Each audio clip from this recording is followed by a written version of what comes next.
Hello, everyone. So I wanted to record a video to touch on the 2023 progress. So as I'm recording this, we're sort of, late May 21st, Sunday morning here. And I'm traveling this week, so I'm going to record a couple of videos to release this week. And this is one of them. So 2023 progress. I wanted to explain how I look at the progress. I've had some interesting questions, and it's clear that many of you will want to know what will happen in the final months of the DV 2023. Will they increase the VB? Will they continue to issue 2NLs, set up interviews for people, etc.? So these are. I understand why these questions come up. And I think I've explained things before. So for many of you, this could be repetitive or easy information, but some of you may not understand how to look at these things. So I intend to show you now. So first of all, let's just switch to a different view of the world, as it were. And I'm showing you now Zarthisius's site. This is a website that presents data collected from SEAC. I was asked a question this morning, and I answered a question this morning about how do you trust SEAC? The data from, the question was, how do you trust the data from Zarthisius? It seems like it's personal information and it can't be reliable and all this sort of thing. And it's not personal information. Basically, this is information from the SEAC system. This is somebody can go into this system and you can check a case number. You can put in any case number you like for 2023 cases and some of the years before, but you can't put in 2024 cases yet. But if you go into that and then you enter the code 5J, that tells you that this case is at MVC. If this case had actually been scheduled at MVC, as you know, is just every case goes into that status to begin with. It means you haven't been scheduled yet. That's all it means. Your case has got nothing to do with MVC. MVC don't process your cases. This is just a starting status, right? So you can ignore everything it says on there. It just means you haven't been scheduled yet, right? And the other statuses you'll see is things like transit, in transit, then ready, then it could go to refused, but the AP version of refused. It could go to issued. It could go to administrative processing. There's various steps that it could go to, but this is where it tells you that, and it also gives the number of applicants on your case that the government know about, right? So this is a useful system, but Zarthisius developed a program, as some others have done, to do what I just did for one case, but to do it for all the cases in a row, programmatically, right? So he loads up AF number 1, checks the system, gathers the information, writes it to a file or database, and then goes to the next one, right? AF number 2, AF number 3, AF number 4, and so on. So it's just going in there and checking all of the case numbers, and that way he can extract all the data and present us with that data here on his site. So this is absolutely reliable information. It comes from the government website, and it's being extracted by a very clever program that is doing that, right? Now, in this website, you can go in and you can see this graphic that shows you the status of Africa, Asia, Europe, Oceania, and South America. You can see those. You can move this time bar to see how things looked at some point in the past, right? Which is useful. I'll come to that in a few moments. And then there's a summary of information here. I'm just dealing with the top of the Zarthisius's page because there's a lot of data down below as well, but I'm going to ignore that for the time being. There's also this section here, which gives us the totals of various things within each region, right? So for Africa, it shows issued, 3,356 cases were issued as of February 11th. If I bring that back up to date, it now shows we've got 10,465 issued, right? And then it shows AP cases. AP cases are cases which CX system shows as the words administrative processing. These cases actually are in the final stages. They're having their visa printed. Okay, so they've actually been approved, and we've determined that this is absolutely rock solid information to know that these AP cases are going to become issued in the next few days, within about a week or so. It's simply a status which shows they're about to have their visa issued. And so, the number of issued in Africa right now is 10,465 plus the 312, right? 221G is a refusal on a temporary basis. So it's the sort of refusal like a DS5535 where they give you a form where they're asking for more information. Or perhaps you went to the interview and you didn't have some document that you were required to show. And so they say, show us that, return that document to us after the interview, and then we'll be able to process your case. And so if you're on 221G, you've been refused, but it's temporary, right? You can overcome that refusal by providing the documents that were missing, or by them processing your case in the background more, doing more background checks, whatever they want to do. Okay. Then there's refused cases that are permanently refused. These have been completely adjudicated, and those people are not going to be able to turn their case around, not going to be able to get issued, right? There's 1,296 people in that status. Ready is the status that shows someone has been scheduled for interview, but the case has not yet been updated to one of the other statuses: refused temporarily, administrative processing, or issued, right? So ready signifies that it's basically most likely you've received your 2NL from the government. The case briefly went to in transit, which I was going to talk about next. But now the embassy has marked your case as accepted, which means it's in ready status, right? Now, there is a phenomenon where people don't turn up for their interviews in all cases. About 10 to 15% of interviews that are arranged, people don't turn up for those interviews. Maybe they were not serious about things. Maybe they just submitted the DS260. Maybe they've realized that they're not going to be able to pass because they've got some critical factor. Maybe they just forget. I don't know. For whatever reason, they don't show up on their interview. Now, that means that this number, 7,103, which is the number of people that have got a ready status, which is on 3,585 cases. The number underneath each of these things is the number of cases. The number on top, not in parentheses, is the number of people, right? And so 7,103 people are in ready status. But of that, there's a significant number, probably well over 1,000. I haven't checked the file, but well over 1,000 who were ready for months, where they should have been interviewed yet, right? So they maybe got the 2NL in January or February. And, a February 2NL is an April interview. Here we are in May. If somebody didn't attend their April interview, then to me, that's a no-show, right? So it's someone who didn't turn up. And so if the, March, April, May, yeah. If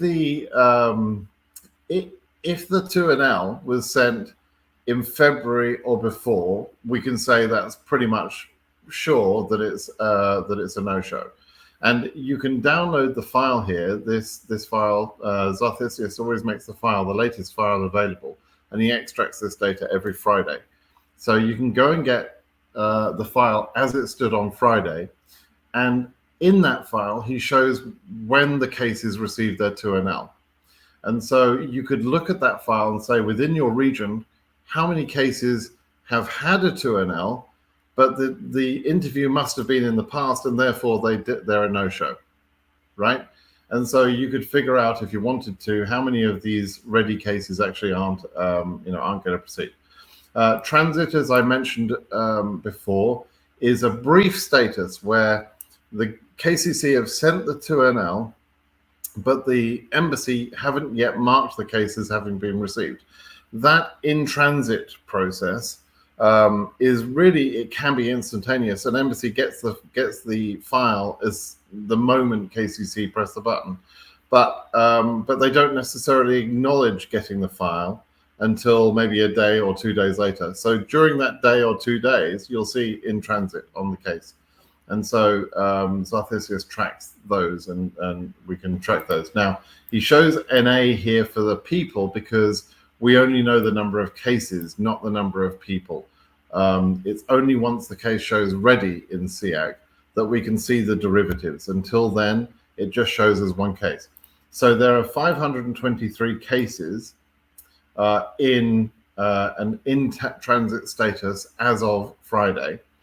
And that probably means there's about another 1,000 people that will add to this 7,100 number in very, very short order in the next few days, right? That's how it works. Now, finally, we get to this totals column. The totals is the total of all the cases and all the people in the previous, 6 statuses, right? So for Africa, we've got 11,991 cases that have had a 2NL, or they've already been issued, or they're in AP, or 221G, or whatever, right?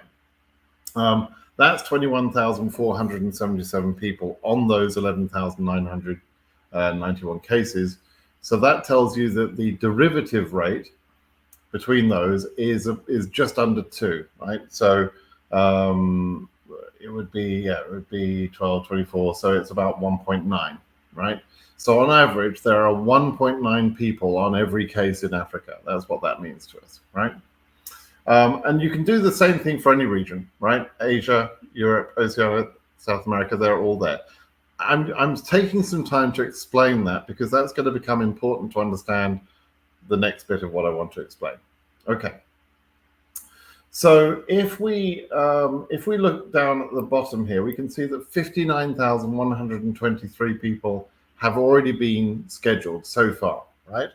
Of which 2,600 people have been totally refused, and there are nearly just over 31,000 visas have been issued, right? By adding in the issued number and the AP number, administrative processing. So nearly 31,500 visas, right? So there are 20,000 visas left thereabouts. So a little bit more than 20,000, about 20 to 22,000, let's say, roughly, visas left in the year. So that sounds good, right? But there are also, there are ready cases of 19,724 people, or cases 8726. So there are a lot of people in ready status, and there are another 904 cases, that's another 2,000 people, who are just about to become ready, right? And so the scheduling process is constantly moving on. And there are about 21,000 people, therefore, roughly, that have already been scheduled. But don't forget, some of them will not show up for their appointment. Some will be refused, okay? But you can see we're getting close to the point where 55,000 visas could be issued, right?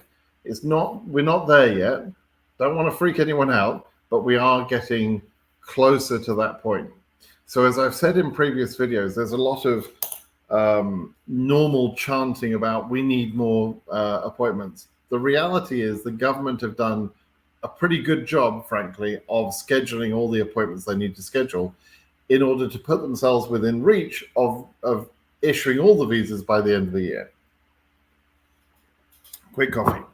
All right, so now what's going to happen next? Okay, so let's look at one of the embassies, one of the regions here, and figure this out. Now, if we look at Europe region, Europe has 23,800 people have been scheduled, of which they've issued nearly 13,000 visas, right? The quota for Europe is about 20,000. I mentioned the quota Actually, I'll talk about the quota in a minute, a little bit in more detail. But let's say the target for Europe would be about 20,000. So in theory, they should be issuing about 7,000 more. They'll possibly go over that, and they've got just over 9,000 between the in-transit cases and the ready cases, of which probably, let's say 15%, probably about 1,000 of those have already been no-shows. They're already not going to proceed, right? So so they are getting to the point where if they interview all the people that are remaining to be interviewed, they could start getting up into the 17, 18, even perhaps 19,000 visas issued if they just work on the cases that they've got right there, right? If they just issue the visas, go through the process of interviewing and issuing cases. So they're within striking distance of the final quotas and the 55,000 as well. Now, who will get the visas? Who will get the appointments? There still will be some more appointments because they are currently scheduling for July. They will then schedule cases for August, and they may schedule some more in September. I think what will actually happen is that they'll do quite a lot for July and for August, and they'll reserve September as a cleanup month, kind of to clean up the 221G cases, to clean those up and issue as many of those as they can, possibly do a few more interviews in some of the embassies. But generally speaking, I'm expecting most of the scheduling activity to happen in July and August. And they're in good shape to be able to do that. They're not leaving it to the last minute like they did in DV2022, right? Because that causes their own set of problems.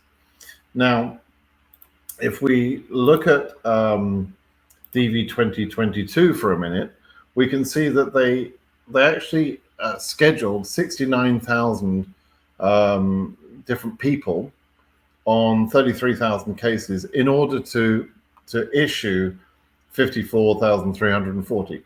This actually busted the cap. It went over the cap. It went over the global quota because cases that are going through adjustment of status in the USA don't show on this data, and therefore there were another 1,500 people or so that adjusted status because they were in America, living in America on non-immigrant visas, and they became a DV winner. So they were able to adjust status, and that's a different process. And the results of that process are not updated to the SEAC database, right? So, so it looks like those cases are not being processed, but actually they are in the background. And so when the final numbers were released, it was nearly 56,000 visas were issued, which was a big mistake for the government to do that. They broke their own rules. They broke the law. And that happened because of some last-minute chaos, basically. They were trying very, very hard to schedule as many cases as they can, and they just basically lost control of the process. They lost numeric control.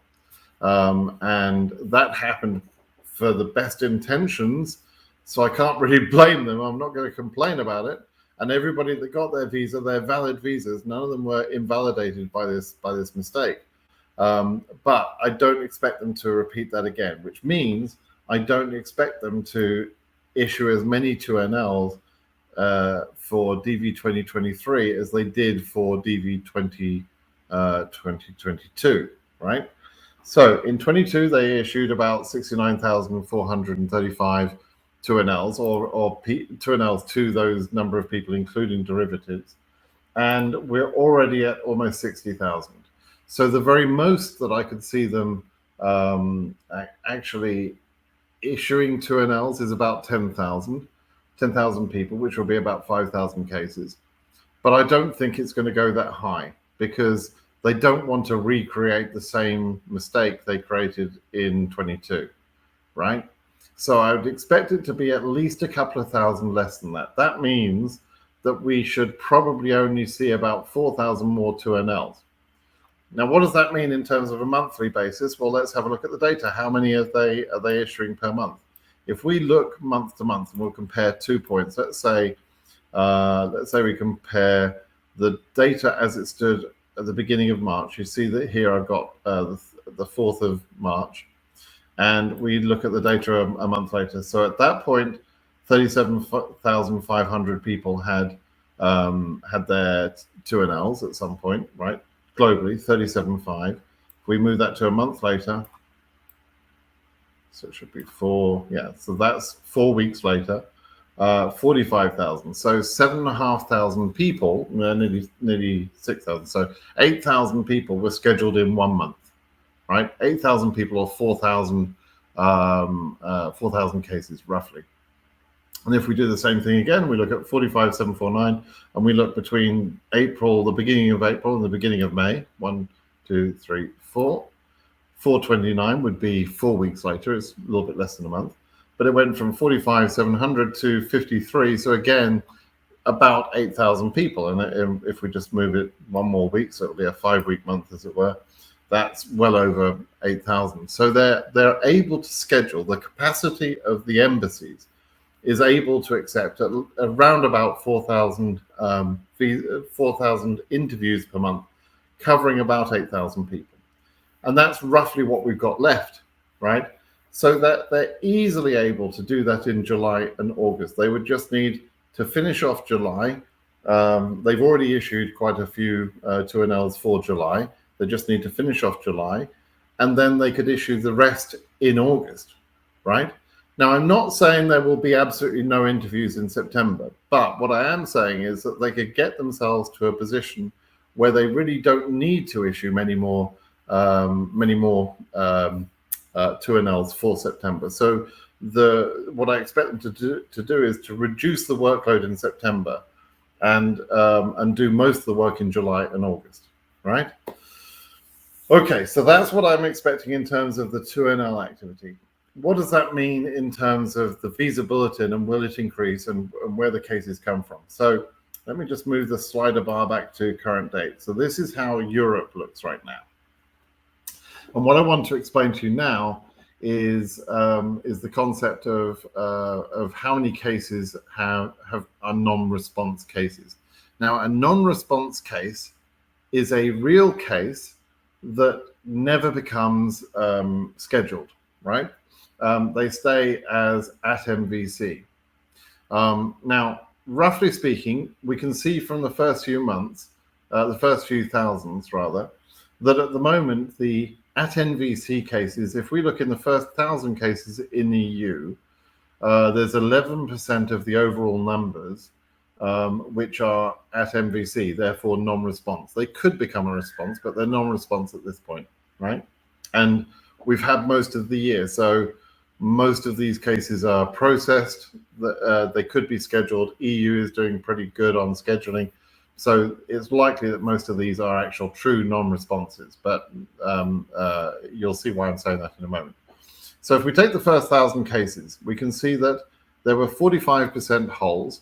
That means there's 55% of the case numbers in EU in the first 1,000 cases were real cases. And of that 100%, 11% were holes. So you need to compare the 11% to the 55, and 11% is roughly 20% of the 55, right? So in other words, 20% of the actual cases are non-responses, okay, in the first 1,000. And the same story for the second 1,000, third 1,000, and so on, slightly different numbers, but roughly speaking, about 20% of the cases are non-responses.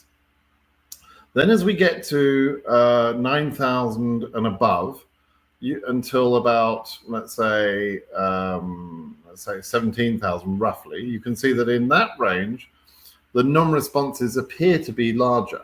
It appears that those cases are less likely to send in their documents and so on, or send in their DS-260 rather. That's not true. Those people at that number range will behave the same way as the people at the lower number range, right? The only difference is that those cases have not been scheduled. So if we take one of these ranges and we say, okay, the holes were 42%, that means that real cases, that's about the same as before. Well, let me find another one that's a bit, there you go. That's 45%, right? So the holes were 45%. So just like earlier, my example, 55% therefore are real cases. But in this case, at MVC is 25%, not the 11% we saw earlier. And the 11% translates into 20% of the 55%. So 20% of the cases are non-responses. And in this case, we've got 25% compared to 55%. It's almost half the cases are not yet scheduled, but will be scheduled or could be scheduled, right? So there are a lot of cases that are already current that need to be scheduled, that should be scheduled, and that is true throughout this sort of early number range up to about 17,000. And then it's also true as you see going through the different ranges, you'll see more and more like that. Now, what happens is that the earlier case numbers get an advantage in the whole system, and they're supposed to. That's the way the law says they should be treated. If you're a lower case number, you're supposed to have a better chance. So each time a batch of cases are added to the AV bucket, or the queue of cases at AV, they are added in case number order. That means that every month when we're adding more cases into that bucket, the lower case numbers are going to get an advantage over the higher case numbers. Now, it is true that higher case numbers that were ready in a previous month have an advantage over those lower cases that are added in a later month, right? And I've explained that in detail in a video about four weeks ago. So you can go and have a look at that video. But basically, there is an advantage that consistently happens for lower case numbers. Now, if you use the slider bar, let me just take that back to the beginning of the year. Use the slider bar and you'll notice a couple of things. You'll notice over time, there's going to be an increase of cases going to the right on this chart, right? That is an increase of the visa bulletin going to the right. But you'll also notice that month to month, there's an increase in cases vertically in this chart, which is more of the cases in the chart getting their 2NL. And so what happens is the chart is going out. I'm going to reverse this. So it's going out that way. So it's going out as the visa bulletin increases, but it's also going out that way, right? Now I'm going to move the time bar and you'll start to see what's happening, right? So as we move through, you can see that, yes, there are cases here which have now become current. This was back in the end of January. Those are now current, but also this batch of cases, or the early case numbers, have also increased, and there's more of those who've got their 2NL. And then as time goes on, you see that phenomenon happening every time there's a visa bulletin. The numbers increase to the right, but increase vertically too. Okay, continue a few more cases, and again, it's growing this way and that way, right? So consistently, every month, we can see that the cases in the lower number ranges have an advantage over the higher number ranges. And so as we bring that all the way up to date, what we should expect to see is these numbers in the 9,000 to 17,000 range getting more of the 2NLs as a share than the case numbers in the later number ranges. It won't work 100% that way. I'm not saying it's categorically not possible for you to get an interview if you're case number 30,000 or something, but there will be more of the interviews given to the lower case numbers than are given to the higher case numbers, right?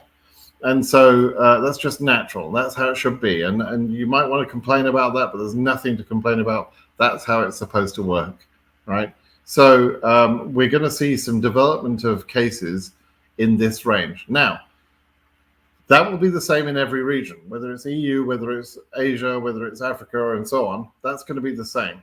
And so are there enough cases which are processed and sitting in AV status, ready for assignment at embassies, or being added to those queues? Are there enough of those cases to fill the remaining 4,000 2NLs or so that we would expect to see?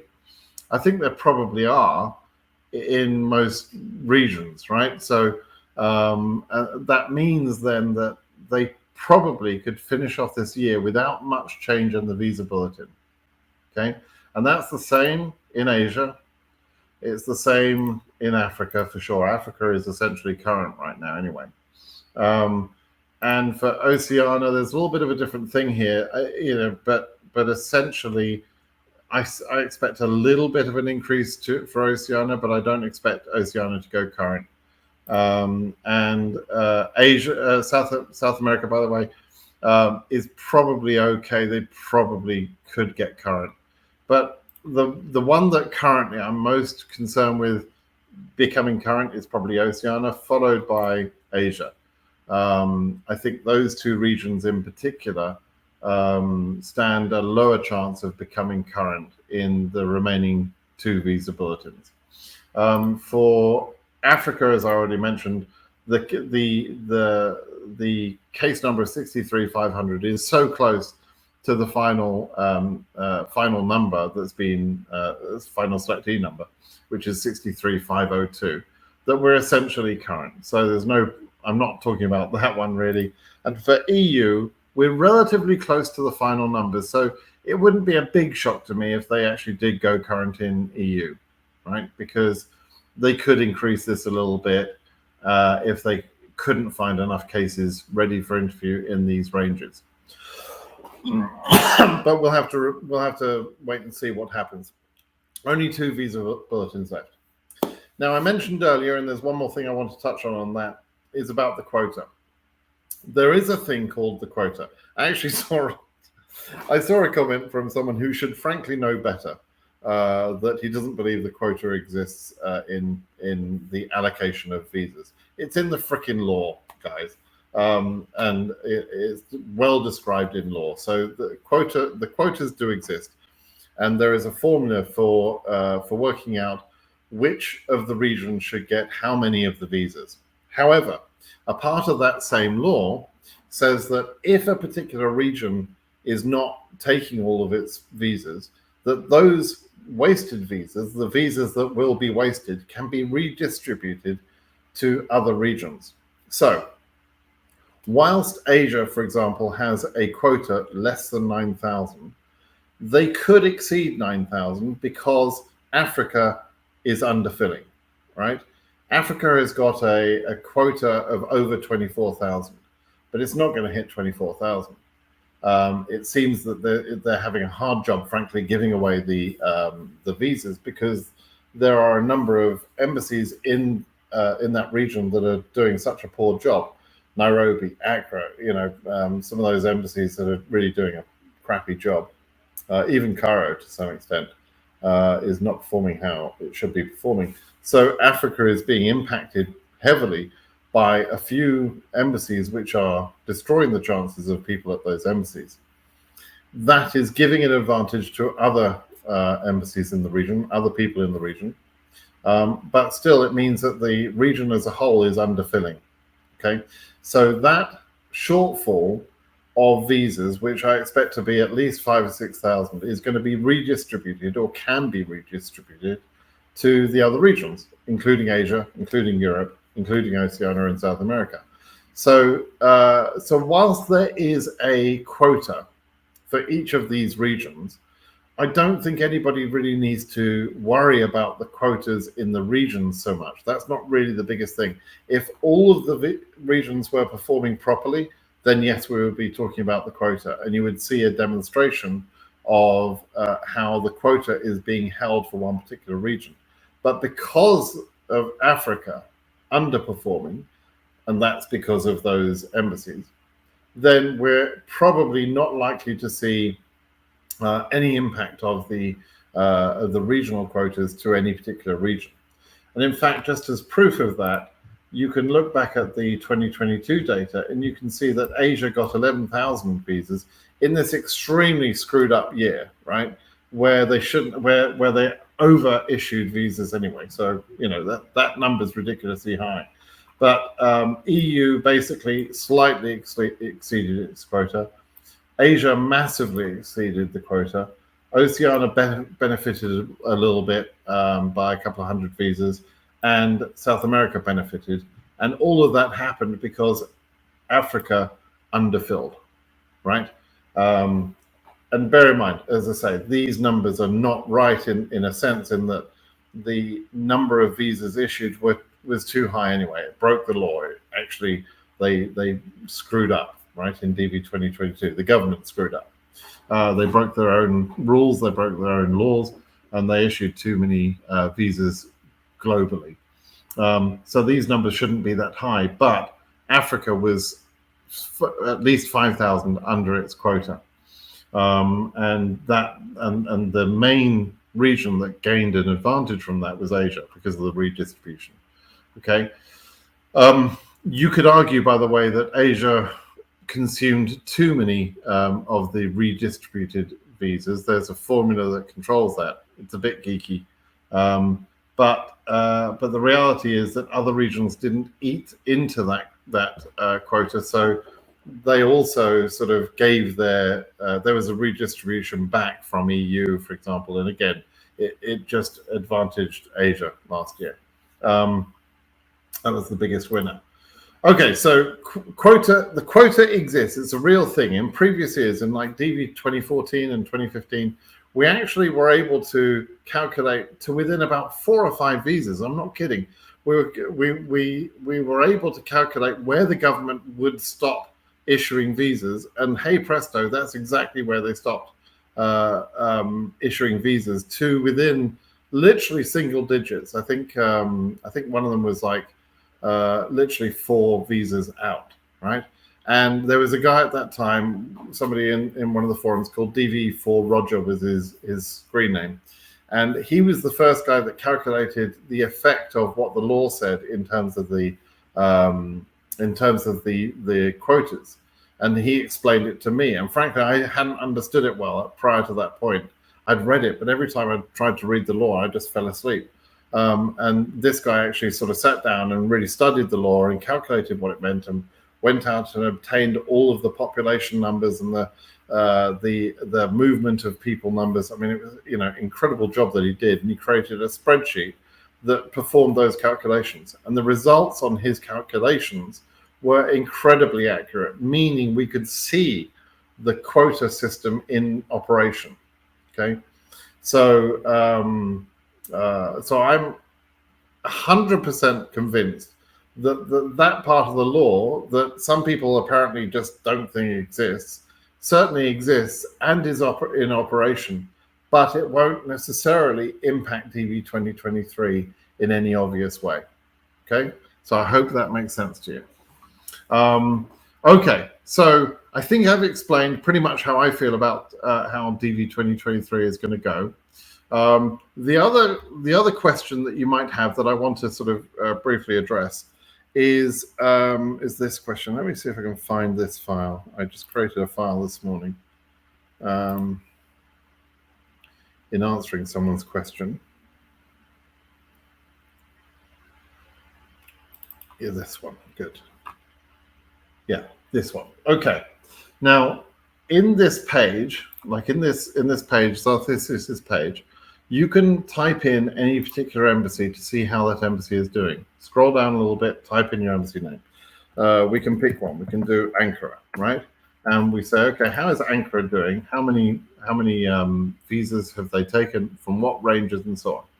And so I created this little picture to show when you do that, when you search for an embassy, what should you be looking at to see whether your embassy is doing well or not. Now, I explained this in a video a few weeks ago, so I'm just going to touch on this. But the first thing you do is you enter your embassy name, right? And I was asked a question about the Togo embassy this morning, so I just quickly took some screenshots and marked it up. So Togo is the example that I was using. Then you look at this part of the screen and you look at what point have they got to in terms of the case numbers. In the case of Togo, they're up to the 50,000 range. And looking at the case numbers, there's a pretty good distribution between all the case number ranges, right? So the second thing is you look at the max CN that case number has received the 2NLs and how uniform the 2NLs are throughout the range. That's my comment about that. that tells you a little bit of something. Now, the 50,000 number is a couple of months behind in terms of visa bulletin. So that tells me that Togo Embassy is a little bit behind the curve, a little bit backlogged in terms of where they're at, right?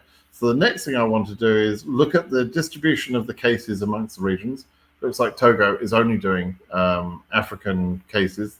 That's not a surprise. There's probably not many people from Asia or Europe in Togo, right?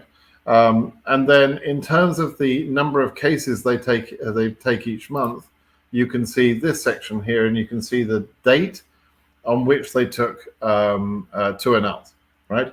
So ignore the 1st of January, because that's actually the status as it started on the 1st of January. But in January, they took 40 cases. Then in February, the February 24th, they took 82 cases. Then on March 24th, they took 70 cases. And on April 21st, they took 115. So there's a nice increase from last month and the last couple of months to April. And they haven't sent out any out in May yet. And so this tells me that this embassy, between now and the early part of next month, will probably get another batch of 2NLs, and I expect it to be about 115 or maybe a bit more. And that will see this number go up here. So really, I responded to the person that asked me about this embassy. You shouldn't worry so much. You're in pretty good shape, because they're going to get to even the higher case numbers here in Togo. I think that embassy is operating pretty well. Not perfect, but pretty well. Okay. Now, if we look at other embassies, let's look at Algeria, which is one of the standout, really good embassies. You can see that, yes, they are behind, right? Because Algeria is restricted. It appears like they're behind, but they're taking a lot of cases each month, so you can't really complain about that, right? Let's look at Casablanca.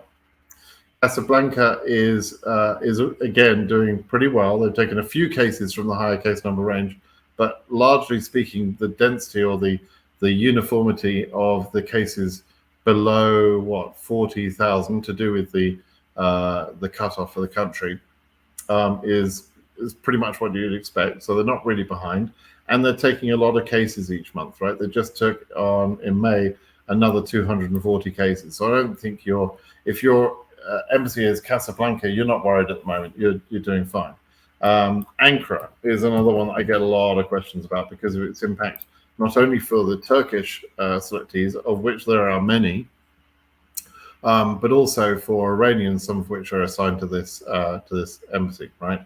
And so you can see that in May, they've just taken 103 plus 22, so 125 cases in May so far. They took two batches of 2NLs. In April, they took 55. In March, they took, 77.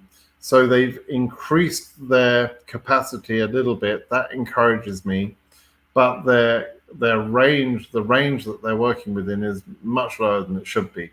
If you look at the EU cases, it's not where it should be.